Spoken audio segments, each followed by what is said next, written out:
A escuridão não pode expulsar a escuridão. Apenas a luz pode fazer isso. A frase é de Martin Luther King e ela abre esta publicação, o Manual de Comunicação LGBTI+. Ele tem o objetivo de esclarecer conceitos para derrubar preconceitos.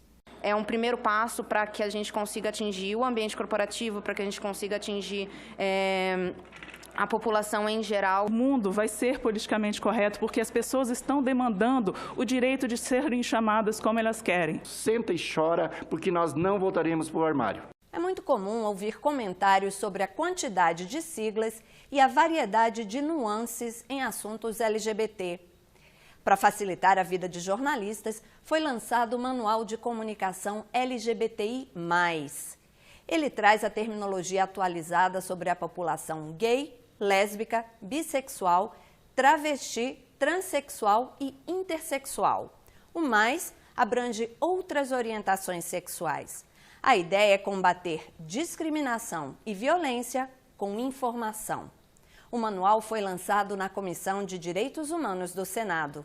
O Em Discussão está começando. Temos algumas coisas a se comemorar. Hoje em dia, eu percebo, uma percepção empírica, os gays têm certa aceitação social. Em Porto Alegre, onde eu estava morando, casais de gays e lésbicas conseguem andar de mão em alguns lugares. Então, existem alguns avanços. Um dado recente saiu no Conjur, que cartórios registraram 19.500 casamentos homoafetivos em 3 anos. Há avanços, mas aí temos um contraponto. O Brasil é o país que mais mata pessoas travestis e transexuais no mundo.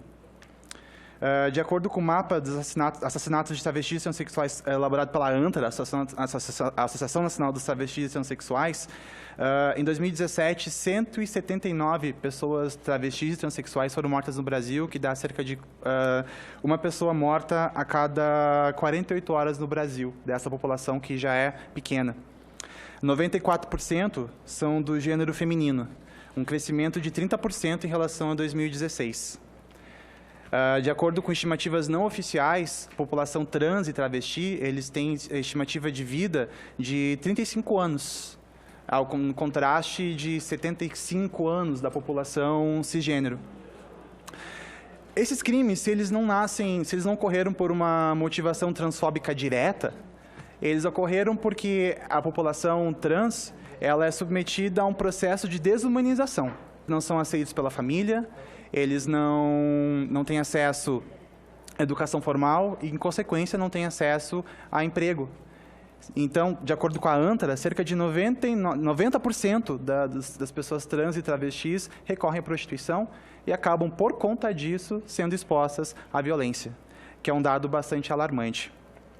E quando são mortas, os jornais eles confundem conceitos, chamam de gays, de lésbicas, colocam o nome de batismo, ignoram o nome social da pessoa e todas as formas de violência, seja a violência física que decorreu, que deu causa à morte, como a violência simbólica e dos próprios jornais.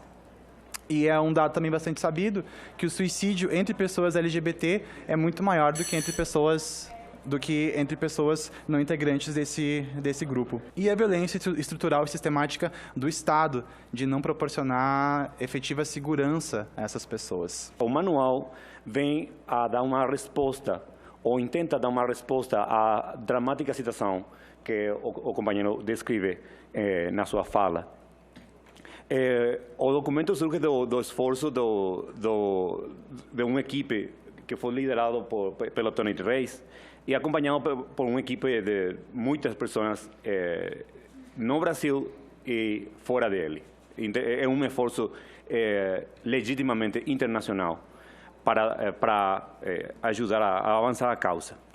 O apoio desta parte da Gay Latino para o manual é para responder aos novos desafios que se apresentam para a plena igualdade social das pessoas LGBTI+, que ainda enfrentamos a homofobia em nossa vida cotidiana, em nossas famílias, nossas escolas e nossos lugares de trabalho.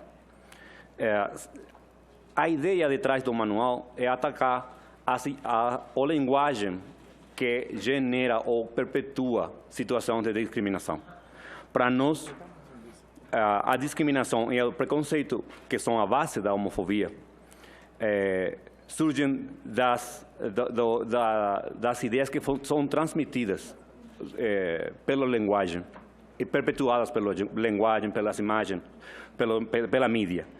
Então, para nós é muito importante ressaltar que as palavras criam mundos, transformam a realidade e têm o poder de mudar as injustiças. Homofobia, de acordo com Rogério Diniz Junqueira, é o preconceito e a discriminação contra quem não se insere na norma hegemônica binária posta. Não é medo, porque medo traz uma noção de patologização. E não é isso, é uma construção social que arbora um estigma. Esse estigma que ocasiona todos os problemas que aqui hoje trazem a gente nessa audiência pública de hoje. Violência física, violência psicológica, isso está nas piadas, na ridicularização, nos estereótipos, em pequenas coisas. E quem faz parte da população percebe isso.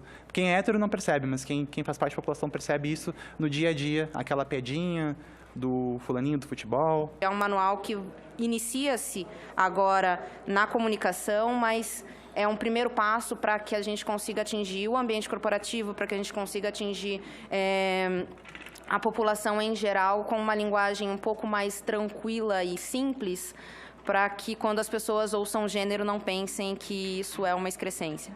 E elas consigam realmente diferenciar o que é orientação sexual, o que é identidade de gênero, conceitos básicos que a gente precisa para dar dignidade às pessoas, né? E para manter também essas pessoas no ambiente de trabalho, para manter essas pessoas com dignidade de direitos como cidadãs que elas são. Acho que realmente vai ser uma contribuição extraordinária, porque, se eu entendi, esse manual é para ajudar as pessoas na área de comunicação quando escrevem sobre a questão da homossexualidade, em toda a sua amplitude, utilizarem os termos de forma correta. Vai ser de grande auxílio, porque muitas vezes a gente vê a boa vontade, mas a informação é incorreta. O termo hermafrodita, segundo o manual, é desatualizado e depreciativo. A palavra intersexual, que é o I da sigla LGBTI+, é usada para se referir a essas pessoas. Elas nascem com órgãos sexuais que não se ajustam ao que é considerado tipicamente feminino ou masculino. E o mais interessante é que quando você vai pesquisar esse assunto, você vê que tem muita gente com essas características.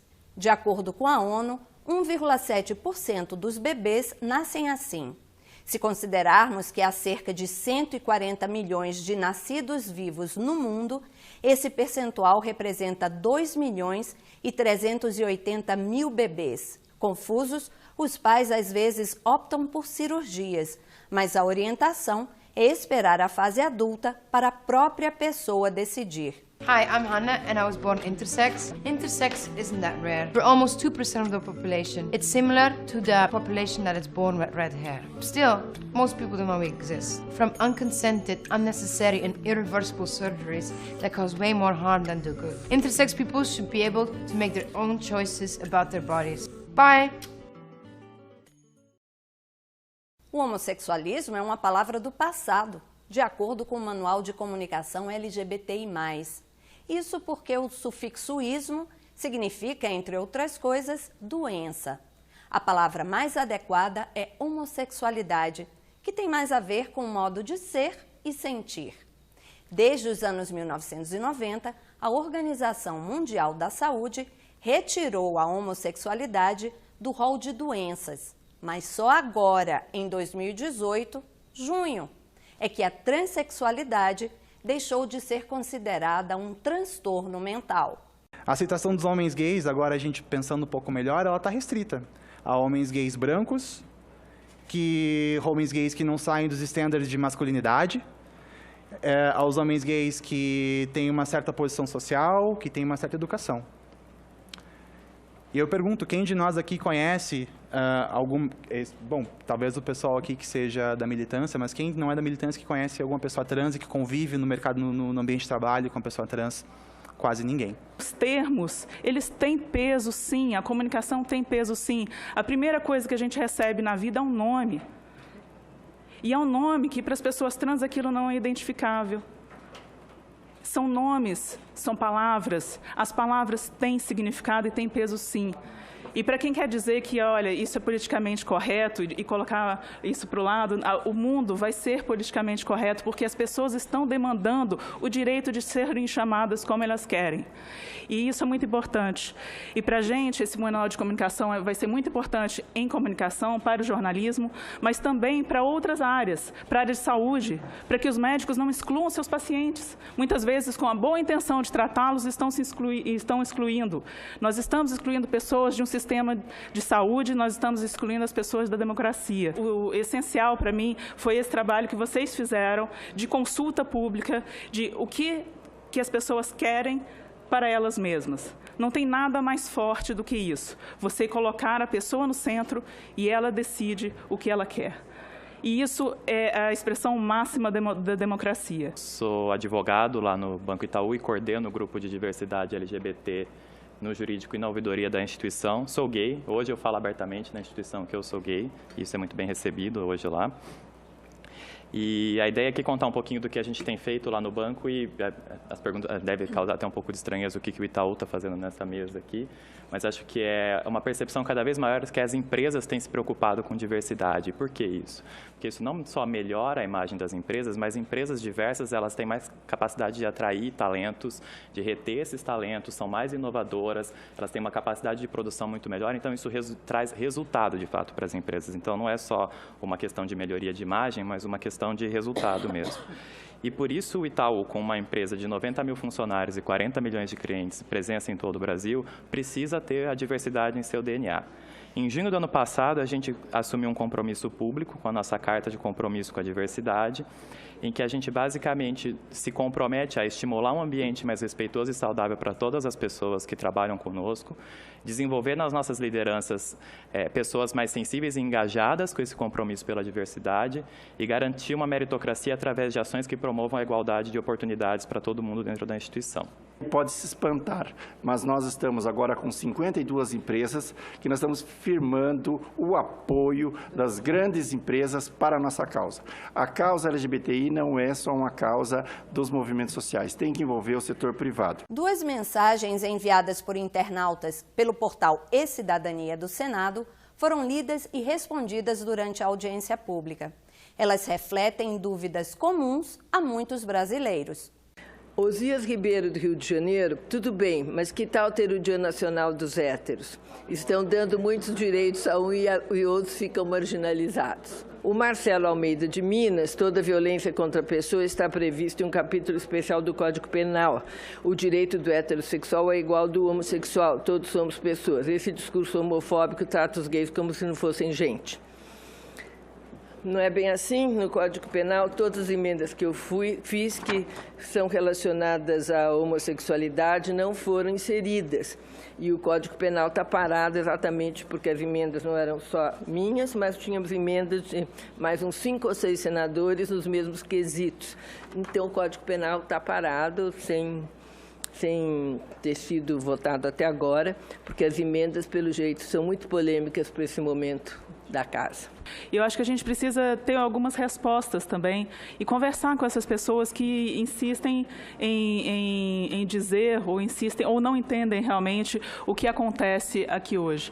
Eu acho que todos que estão aqui nessa sala, né, que têm idade suficiente para se lembram do momento exato ou de alguma lembrança bastante forte da época em que esse país era uma ditadura e de que a gente pedia para diretas já, e que a gente pedia para que esse país virasse uma democracia. Uma resposta muito importante para dar para essas pessoas é que é uma democracia, mas não é uma democracia plena para todos. Nós ainda estamos deixando muita gente para trás. E é isso que nós estamos fazendo aqui hoje, é essa importância de dias como os dias de hoje, de trazer essa mensagem, que existem cidadãos que não são cidadãos de verdade. Dizer para aquela pergunta do Osias, por que nós precisamos ter um dia, dizer que nós temos uma pesquisa, 73% da comunidade LGBTI sofre bullying nas escolas, 60% se sente inseguro e 37% apanham por ser gay, por ser trans, por ser lésbica, enfim, nós precisamos sim um dia e nós queremos visibilidade. E olha, sinto muito, senta e chora, porque nós não voltaremos para o armário. Não adianta, e isso é claro. Também tivemos, até hoje, 5.739 assassinatos no Brasil. Entre lá no Google, quem a homofobia matou hoje. Ontem teve um assassinato bárbaro, então, e todos os dias tem uma pessoa assassinada. Então, é por isso que nós estamos aqui. Nós não queremos privilégio nenhum, nós não queremos destruir a família de ninguém, queremos construir a nossa, do nosso jeito, da nossa forma. A sua fala em resposta ao Zias Ribeiro, do Rio de Janeiro, que demandava um Dia Nacional dos Héteros, né? Porque estão dando muito direito para os héteros e os outros ficam marginalizados. E aqui veio uma resposta do Pedro Silva, de Minas Gerais. Os homossexuais sempre sofreram mais perseguição e violência. Infelizmente, é necessário criar dias como esse para fazer o povo pensar a respeito. Mais algumas recomendações do Manual de Comunicação LGBTI+. Você deve falar infecção sexualmente transmissível e não doença sexualmente transmissível. Pessoa infectada com HIV e não contaminada com HIV. Sexo mais seguro ao invés de sexo seguro. E por falar nisso, segundo o manual, não há programas públicos de saúde voltados para mulheres lésbicas e bissexuais, tipo campanhas de prevenção contra infecções e contra a hepatite B, que é muito comum na relação sexual entre mulheres. O direito à saúde é um dos direitos sociais assegurados na Constituição. Eu represento uma agência da ONU, um programa da ONU que reúne 11 agências, então 11 organismos da ONU que estão aqui representados e que falam que tem a mensagem principal de trabalhar em relação para acabar a AIDS. E a gente pensa que no Brasil nós temos 18% de infecção em jovens gays, nós temos mais de 30% de infecção em mulheres trans. Isso não é cidadania. Nós não estamos atingindo a todas as pessoas como deveríamos estar atingindo. Sobre o aumento do HIV com jovens, né? É impressionante. Nós temos um aumento, uma volta da doença, né? E, ao mesmo tempo, um retrocesso, que nós não podemos mais ter educação sexual na escola. A palavra gênero é tirada de todos os livros. E um retrocesso, agora está no Ministério da Educação, que parece que iam tirar... Tínhamos livros que combatiam a homossexualidade, ou se tivessem qualquer coisa contra, né, eles não seriam apresentados pelo MEC, que agora periga de isso voltar. Então, nós vivemos um momento muito difícil de retrocesso na área de direitos humanos, daí a importância dessa audiência. Sabia que 72 países ainda criminalizam a homossexualidade? E que em 8 deles a punição é a morte? O Brasil está muito longe disso, mas aqui ainda não existe uma legislação federal específica para a população LGBTI+. O que existe são leis estaduais e decisões judiciais. Faz 15 anos ou 18 anos que nós apresentamos o primeiro projeto. 1995. 1995, apresentamos na Câmara, eu era então deputada, Tony estava já ativista e começando, né, passamos situações inacreditáveis juntos nas comissões de direitos humanos e infelizmente não muda muito, porque o nosso projeto original está no plenário da Câmara desde aquela época, hoje completamente ultrapassado graças ao Judiciário, e agora nós temos um projeto adequado no plenário aqui do Senado, que cada vez que a gente pensa em votar, os senadores saem correndo e a gente fica avaliando se deve votar ou não. Isso depois de ter passado na Comissão de Justiça por unanimidade e menos uma abstenção. Mas foi a plenário porque alguns senadores conseguiram 9 assinaturas para ir para plenário. Então, o que a gente percebe é que a gente fica muito reclamando que o judiciário está muito intrometido, invasivo nas questões do legislativo. Só que algumas questões, ainda bem que o judiciário está, né? Porque nas questões referentes à mulher e direitos humanos, se não fosse o judiciário, nós não caminhávamos. Haja vista agora que tem até projeto para retirar o direito ao aborto na lei, que as mulheres já têm. Essas decisões tomadas pelo Judiciário concedem direitos ao LGBTI, mas é tudo muito frágil, visto que ainda podem ser questionados por não constarem na Constituição Federal ou não terem amparo de lei. As resoluções que igualam direitos aos de heterossexuais não são totalmente aceitas por juízes de alguns estados. E isso representa uma situação de instabilidade para a população LGBTI. Não é fácil, né?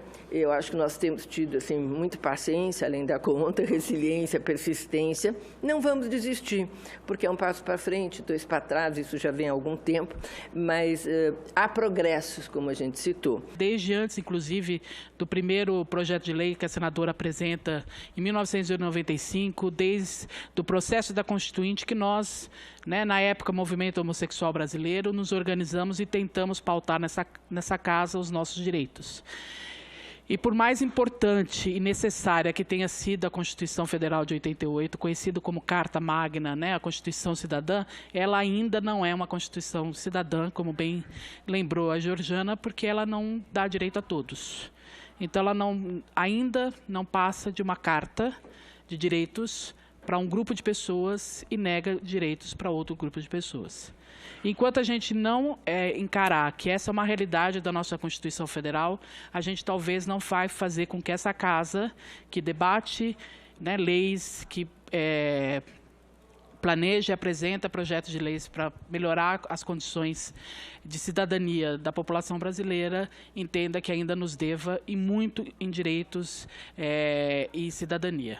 E é irônico, quando a senadora Marta fala, quando a gente de fato conversa no privado, ali na incidência política, com senadores e senadoras sobre os nossos projetos de leis, e a gente fez isso exaustivamente o ano passado, na tentativa de aprovar o projeto de lei da senadora que trata sobre casamento entre pessoas e, obviamente, permitindo que entre pessoas do mesmo sexo tenham o direito na lei de casar, porque hoje a gente tem esse garantido por uma decisão do STF, uma resolução do Conselho Nacional de Justiça, e a grande parte dizia que não teria nenhum problema em votar sim.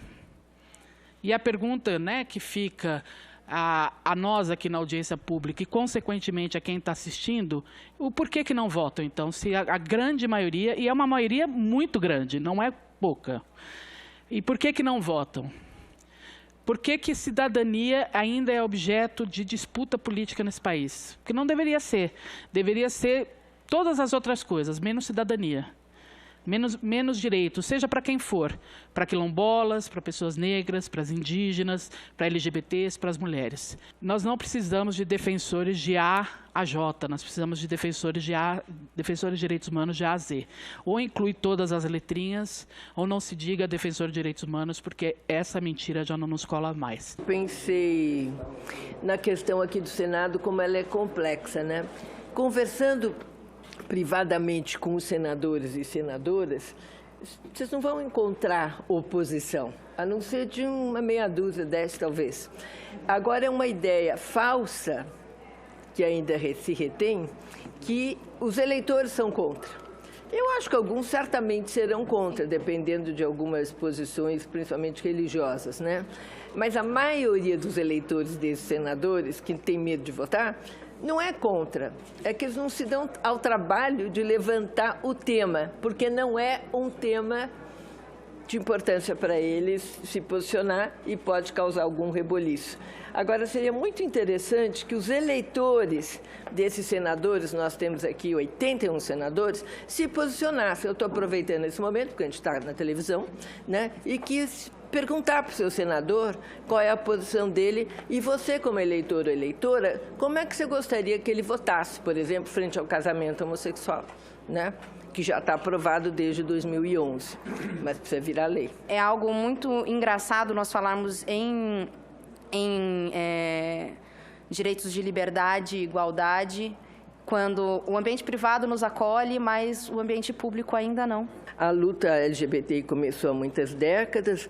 Nos anos 70, nós tínhamos pequenas publicações, uma mídia alternativa. Nos anos 80, atravessamos a epidemia de AIDS, que foi muito dura, com muito retrocesso.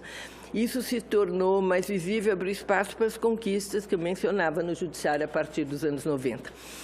Bom, Agora eu diria que a luta está muito mais forte, há mais visibilidade para toda a diversidade. Nas pesquisas mostram que a população brasileira já está 50%, em alguns estados já ultrapassa 50% para o casamento gay. Então, o discurso agora, nós falamos de muita coisa, nós falamos de gênero, falamos de etnia, de mobilidade social, da violência, da homofobia, e temas importantes aqui no Senado, como o direito à identidade de gênero, troca de nome, sexo nos documentos de identidade de trans, estatuto da diversidade, todos estão em pautas, com dificuldade para aprovar, mas estão nas pautas. Então, o que nós vemos é que o movimento é vivo, a luta está viva e permanece, né? É um trabalho de formiguinha, mas as formiguinhas estão construindo. Então, acredito que mais dia menos dia, nós vamos conseguir colocar todos esses projetos em votação e vencer e tornar tudo lei. O Manual de Comunicação LGBTI+, está disponível na internet. Dá uma olhadinha lá. Tem muita coisa interessante para a gente aprender. O Em Discussão fica por aqui. Você pode rever os nossos programas pelo site da TV Senado ou pelo nosso canal no YouTube. Obrigada pela companhia e até um próximo tema em Discussão no Congresso Nacional.